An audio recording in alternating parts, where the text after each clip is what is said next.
10 ಜನ ಡಾಕ್ಟರ್ ರಿಚರ್ಡ್ಸನ್ನರ ಕೋಣೆಗೆ ಹೋಗಿ ಬರುತ್ತಿದ್ದರೂ ಕಾಳಿಂದಿ ಮಾತ್ರ ತನ್ನ ಪಾಡಿಗೆ ತಾನಿರತೊಡಗಿದಳು. ಅಗತ್ಯ ಬಿದ್ದಲ್ಲಿ ಮೇಘ, ರಿಚಿ ಅಥವಾ ಯಾರೇ ಆಗಲಿ ಅವರೇ ಅವಳ ಕೋಣೆಗೆ ಹೋಗಿ ಬರುತ್ತಿದ್ದರು. ಕಾಳಿಂದಿಯ ಇಂಗ್ಲಿಷ್ ಬಹಳ ಚೆನ್ನಾಗಿದೆ. ನನ್ನ ಪೇಪರ್ಸನ್ನು ಕೂಡ ಅನೇಕ ಸಲ ಅವಳನ್ನು ತಿದ್ದಿಕೊಡು ಎಂದು ಕೇಳ್ತೀನಿ ಎಂದು ಸರ್ಜಾಪುರ್ ಹೇಳಿದುದು ನೆನಪಾಗಿ ರಿಚಿ ತಾನು ಬರೆದುದೆಲ್ಲವನ್ನು ಸ್ವಲ್ಪ ಪರಾಮರ್ಶಿಸಿಕೊಡ್ತೀರಾ ಎಂದು ಕಾಳಿಂದಿಗೆ ಕೊಡುತ್ತಿದ್ದ. ಒಬ್ಬ ಪ್ರೊಫೆಸರ್ ತನ್ನ ಅಸಿಸ್ಟೆಂಟ್ಗೆ ಕೊಡುವ ರೀತಿಯಲ್ಲಿ ಮಾತ್ರ ಅವಳು ಸಂತೋಷದಿಂದಲೇ ಮಾಡಿಕೊಡುತ್ತಿದ್ದಳು. ಅಂತಹ ಒಂದು ಸಂದರ್ಭ ಸಾಧಿಸಿ ರಿಚಿ ಸಂಕೋಚದಿಂದಲೇ ನಿಮ್ಮ ರೋಸ್ ಬೊಕ್ಕೆಗೆ ಥ್ಯಾಂಕ್ಸ್ ಎಂದನು. ಅವಳಿಗೆ ಆ ಘಟನೆಯೆಲ್ಲ ನೆನಪಾಗಿ ದೇಹದ ರಕ್ತವೆಲ್ಲ ಮುಖಕ್ಕೆ ನುಗ್ಗಿತೇನೋ ಎಂಬಂತೆ ಮುಖ ಕೆಂಪಗಾಯಿತು. ಪ್ರಯಾಸದಿಂದ ಅವನ ಮುಖದೆಡೆಗೆ ನೋಡಿ ತುಟಿ ಹಿಗ್ಗಿಸಿದಳು.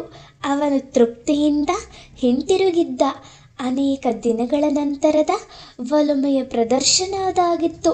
ಇದೆಲ್ಲವನ್ನು ಯಾರನ್ನೇ ಆಗಲಿ ಏನನ್ನೇ ಆಗಲಿ ಯಾರು ಸ್ಪೆಷಲ್ ಎಂಬಂತೆ ಗಮನಿಸದಿದ್ದರೂ ಕಾಳಿಂದಿಯ ಚಲನವಲನಗಳನ್ನು ಮಾತ್ರವೇ ಒಬ್ಬರು ಬಹಳ ತೀವ್ರವಾಗಿ ಗಮನಿಸುತ್ತಿದ್ದರು. ಅವರು ಡಾಕ್ಟರ್ ಕುಬೇರ್ ಎಂದು ಬೇರೆ ಹೇಳಬೇಕಿಲ್ಲ. ಒಮ್ಮೆ ಕಾಳಿಂದಿಯ ಟೇಬಲ್ಲಿನಿಂದ ಹಲವು ಪೇಪರ್ಗಳನ್ನು ಪಡೆದು ಅದೇ ತಾನೇ ರಿಚಿ ಹೊರಗಡೆಗೆ ಹೋದಾಗ ಕುಬೇರ್ ಒಳಗೆ ಬಂದರು. ಆತನಿಗಿಲ್ಲೇನು ಕೆಲಸ ಎಂದು ಕಾಳಿಂದಿಯ ಕಡೆಗೆ ತಿರುಗಿ ಅಬ್ಬರಿಸಿದರು. ಅವಳನ್ನು ಉತ್ತರಿಸುವ ಮುನ್ನವೇ behave your self, this is a disgusting ಎಂದು ಗೊಣಗುತ್ತಾ ತಮ್ಮ ಕೋಣೆಗೆ ಹೋಗಿ ಧಡಾರೆಂದು ಕುರ್ಚಿ ಎಳೆದು ಕುಳಿತುಕೊಂಡರು. ಕಾಳಿಂದಿಗೆ ದಿಗ್ಭ್ರಮೆಯಾಯಿತು, ಸಿಟ್ಟೂ ಬಂದಿತು. ಯಾರು ತನ್ನ ಬಳಿ ಬಂದರೆ ಈತನಿಗೇನು, ನನ್ನ ನಡತೆಯಲ್ಲಿ ಏನು ಲೋಪ ಕಂಡರು ಈ ಮಹಾನುಭಾವ ಎಂದು ತತ್ತರಿಸಿದಳು. ಇನ್ನೂ 10 ನಿಮಿಷಗಳು ಕಳೆದಿರಲಿಲ್ಲ. ಮತ್ತೆ ಹೊರಗಡೆಗೆ ಬಂದ Kuber, I am sorry miss Kalindi, ನಿಮ್ಮನ್ನು ನೋಯಿಸಿದನೇನೋ, ಕ್ಷಮಿಸಿ ಎಂದು ದಡ್ಡ ಹೊರಟು ಹೋದರು. ಕಾಳಿಂದಿಗೆ 1-2 ದಿನಗಳಲ್ಲಿ ಆತನ ಸಿಡಿಮಿಡಿಗೆ ಕಾರಣ ತಿಳಿದು ಬಹಳ ವ್ಯಗ್ರಳಾದಳು. ಕೆಲ ಪೇಪರ್ಗಳ ಮೇಲೆ ಕಾಲೇಜಿನ ಸೀಲ್ ಒತ್ತಲು ಇಂಕ್ ಪ್ಯಾಡ್ ಬೇಕಿತ್ತು ಕಾಳಿಂದಿಗೆ.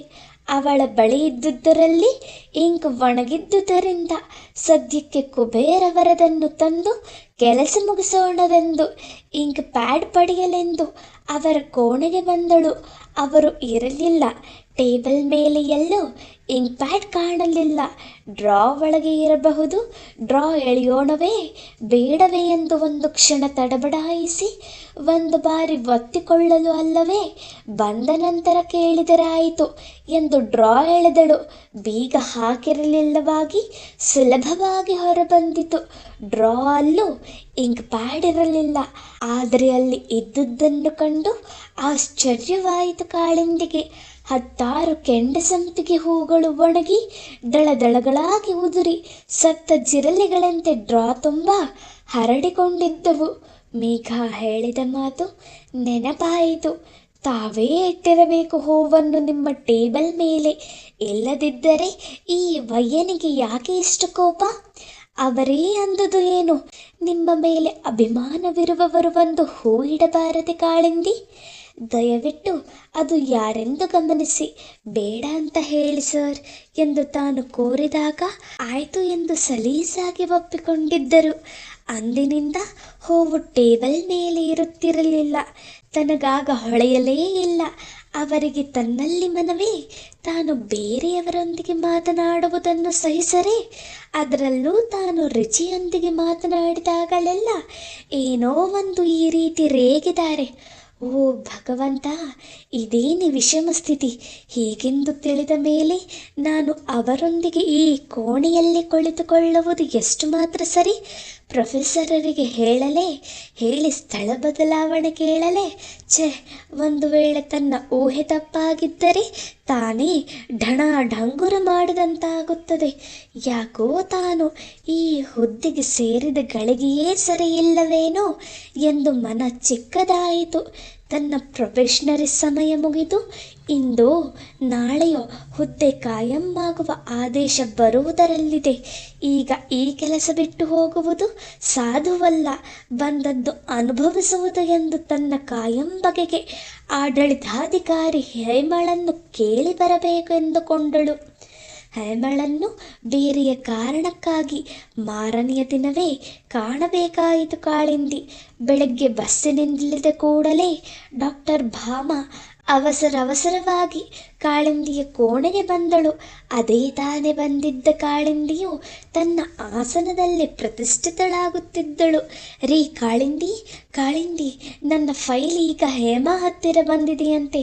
ನಿಮಗೆ ಅವರು ಚೆನ್ನಾಗಿ ಗೊತ್ತಲ್ಲ, ನನ್ನನ್ನು ಅವ್ರ ಹತ್ತಿರ ಕರ್ಕೊಂಡು ಹೋಗ್ತೀರಾ ಪ್ಲೀಸ್ ಎಂದು ಗೋಗರಿಯುವ ಧ್ವನಿಯಲ್ಲಿ ಉಸಿರುಗಟ್ಟಿ ಹೇಳಿದಳು ಕುಳಿತುಕೊಳ್ಳದೆ. ಹೇಮಾಗೆ ಹಾಗೆಲ್ಲ ಇಷ್ಟ ಆಗಲ್ಲ ಭಾಮ, ನೀವು ಈಗ ಹೋದ್ರೆ ಅಂತೂ ಅದಕ್ಕಾಗಿಯೇ ಹೋಗಿರ್ತೀರಾ ಅಂತ ಎಲ್ಲರಿಗೂ ಗೊತ್ತಾಗುತ್ತೆ. ನೀವು ಬರೋದು ಬೇಡ, ನಾನೇ ಹೋಗಿ ಮಾತಾಡ್ತೀನಿ.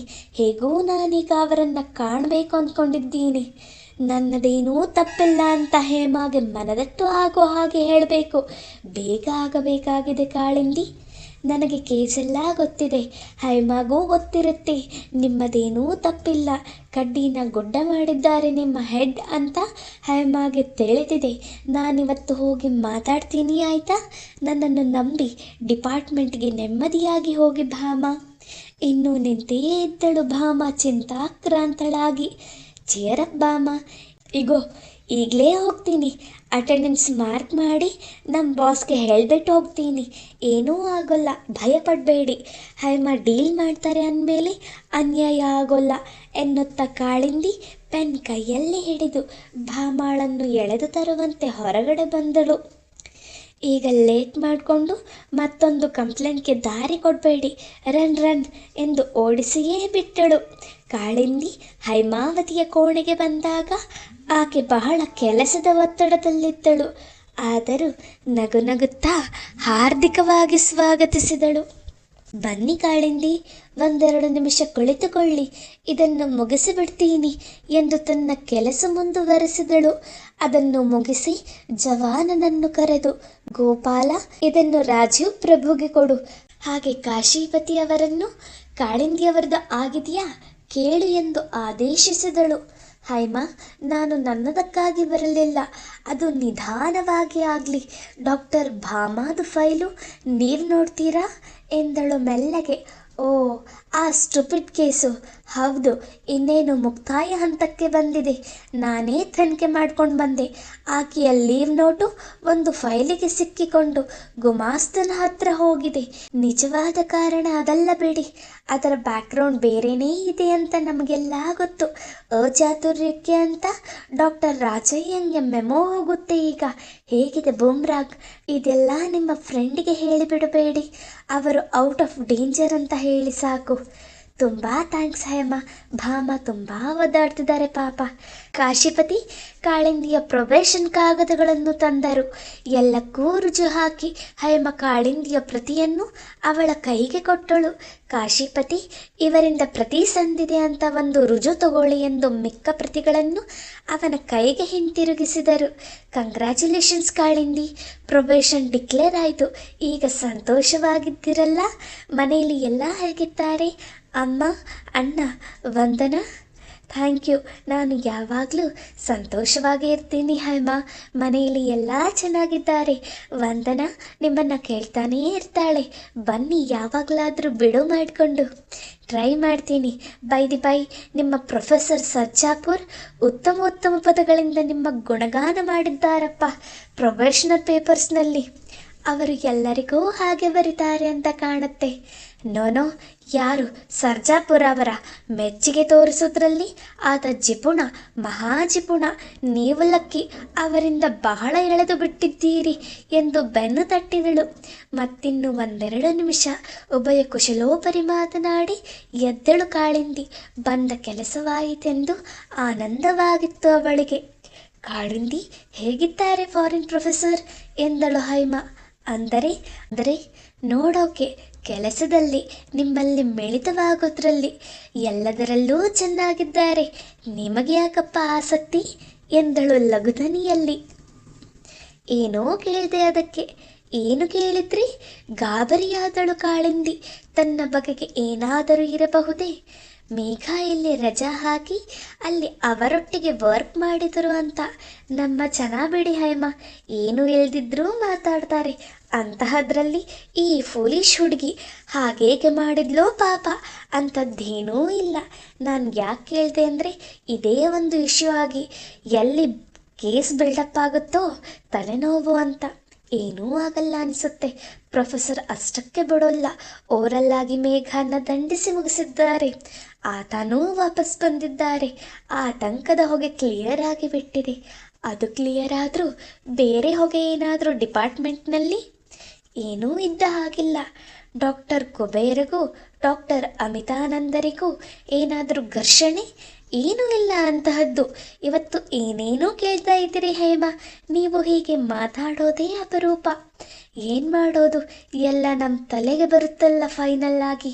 ಇಬ್ಬರೂ ಅಹಂಭಾವದವರು. ಏನಾದರೂ ಯಾಕೆ ನಿಮಗೆ ಡೌಟು ಅಂತ. ನಿನ್ನೆ ದಿನ ನಿಮ್ಮ ಕುಬೇರ ಸುಂಟರ್ ಗಾಳಿ ತರಹ ಉಪಕುಲಪತಿಗಳ ಕೋಣೆಗೆ ಬಂದರು. ಅವರು ಹೋದ 10 ನಿಮಿಷದಲ್ಲಿ ನನಗೆ ಬುಲಾವ್ ಬಂತು. ಕುಬೇರಾಗಿ ಟ್ರಾನ್ಸ್ಫರ್ ಬೇಕಂತೆ, ಧಾರವಾಡದಲ್ಲಿ ವೇಕೆನ್ಸಿ ಇದೆಯಾ ನೋಡಿ ಅಂತ. ಏನಂದ್ರಿ ಹೇಮ ಎಂದು ಹೊರಡಲೆಂದು ನಿಂತಿದ್ದ ಕಾಳಿಂದಿ ಮತ್ತೆ ಕುಳಿತಳು. ಮತ್ತೆ ಕೇಳಿದಳು, ಏನಂದ್ರಿ? ಕುಬೇರ್ ಅವರಿಗೆ ಧಾರವಾಡದಲ್ಲಿ ವರ್ಗ ಬೇಕಂತ. ನನಗೆ ತಿಳಿದ ಹಾಗೆ ಯಾರ ನಡುವೇನೂ ಯಾರ ಘರ್ಷಣೆನೂ ನಡೆದಿಲ್ಲಪ್ಪ. ಅದು ಕುಬೇರ್ ಬಾಯೇ ಬಿಡೋದಿಲ್ಲ. ಅಂಥದ್ರಲ್ಲಿ ಇಲ್ಲಿಂದ ಓಡಿಯೇ ಹೋಗುವಂಥ ಘಟನೆ ಇಲ್ಲಪ್ಪ. ನಾನಿಲ್ಲಿ ಬಂದಾಗಿಂದ ಅಂದರೆ ಈ ವರ್ಷದಲ್ಲಿ ಎಲ್ಲ ಚೆನ್ನಾಗಿ ನಡೀತಿದೆ. ರುಚಿ ಬಂದ ಮೇಲಂತೂ ಎಲ್ಲರೂ ಇನ್ನೂ ಚೆನ್ನಾಗಿ ಕೋಆಪರೇಟಿವ್ ಆಗಿದ್ದಾರೆ. ಓ, ರುಚಿ ಅನ್ನುವಷ್ಟು ಕ್ಲೋಸೇ ಆತ ನಿಮಗೆ? ಮೆಲುನಕ್ಕು ಕೇಳಿದಳು ಹೇಮ. ಎಲ್ಲರೂ ಆತನನ್ನು ಹಾಗೆಯೇ ಕರೆಯುವುದು. ಐಸಿ, ಸರಿ ಕಾಳಿಂದಿ, ನೀವು ನನಗೆ ಕ್ಲೋಸ್ ಫ್ರೆಂಡ್ ಅಂತ ಇದೆಲ್ಲ ಚರ್ಚೆ ಮಾಡಿದೆ. ನನ್ನ ಕುರ್ಚಿ ಬಹಳ ತ್ರಾಸದಾಯಕದ್ದು. ನಾನು ಆಡದೇ ಇದ್ದ ಮಾತನ್ನು ಗಾಳಿ ಹಗುರವಾಗಿ ಹರಡಿ ನಿಜ ಅನ್ನಿಸಿಬಿಡುತ್ತದೆ. ಆದ್ದರಿಂದ ಎಲ್ಲ ಇಲ್ಲೇ ಮರ್ತ್ಬಿಡಿ. ನಿಮ್ಮ ಫ್ರೆಂಡ್ ಭಾಮಾಗೆ ಚೆನ್ನಾಗಿ ನಿದ್ದೆ ಮಾಡು ಅಂತ ಮಾತ್ರ ಹೇಳಿ, ವಂದನಾಗಿ ಕೇಳ್ದೆ ಅಂತ ಹೇಳಿ ಎಂದು ಕಾಳಿಂದಿಯನ್ನು ಬೀಳ್ಕೊಟ್ಟಳು ಹೇಮ.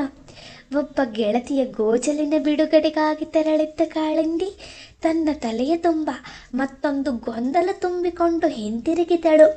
ನಿನ್ನೆಯ ದಿನ ಡಾಕ್ಟರ್ ಕುಬೇರ್ ಸುಂಟರ್ ಗಾಳಿಯಂತೆ ಹೋದದ್ದು ನಿಜ. ಆದರೆ ವಿ.ಸಿ. ಅವರ ಬಳಿಗೆ ಟ್ರಾನ್ಸ್ಫರ್ ಕೇಳಲು ಹೋಗುವಂಥದ್ದು ಏನಾಯಿತು? ಈತನಿಗೆ ಇತ್ತೀಚೆಗೆ ಏನಾಗುತ್ತಿದೆ? ಕ್ಷಣಚಿತ್ತಂ ಕ್ಷಣಪಿತ್ತಂ ಎನ್ನುವಂತೆ ಒಂದು ಗಳಿಗೆ ಇದ್ದಂತೆ ಮತ್ತೊಂದು ಗಳಿಗೆ ಇರುವುದಿಲ್ಲ. ಆತ ವರ್ಗ ಕೇಳುತ್ತಿರುವುದು ಪ್ರೊಫೆಸರರಿಗೆ ತಿಳಿದಿರಬಹುದೇ? ಆತನ ಮೂಲಕ ತಾನೇ ವರ್ಗದ ಬೇಡಿಕೆ ಸಲ್ಲಿಸಬೇಕು. ಆತನನ್ನು ಪರೋಕ್ಷವಾಗಿ ಕೇಳಲೇ ತಿಳಿದು ಮಾಡುವುದು ತಾನಿಗೇನು? ಆತ ಧಾರವಾಡಕ್ಕೆ ಹೋದರೆ ತನಗೇನು? ಆದರೆ ಅದು ತನ್ನ ಕಾರಣಕ್ಕಾಗಿ ಅಲ್ಲವಷ್ಟೇ. ಹಾಗೇಗೆ ಊಹಿಸಿದೆ ನಾನು? ಯಾವ ರೀತಿಯಲ್ಲೂ ಆತನಿಗೆ ವಿಪರೀತವಾಗಿ ನಡೆದುಕೊಂಡಿಲ್ಲ ನಾನು. ಎಂದೂ ಆತನಿಗೆ ತನ್ನಿಂದ ತೊಂದರೆಯಾಗಿಲ್ಲ. ಎಲ್ಲ ಇಲ್ಲೇ ಮರೆತು ಬಿಡಿ ಎಂದು ಹೇಮ ಹೇಳಿದಂತೆ ತಾನು ಇದನ್ನು ಮರೆತು ಬಿಡುವುದು ಒಳ್ಳೆಯದು.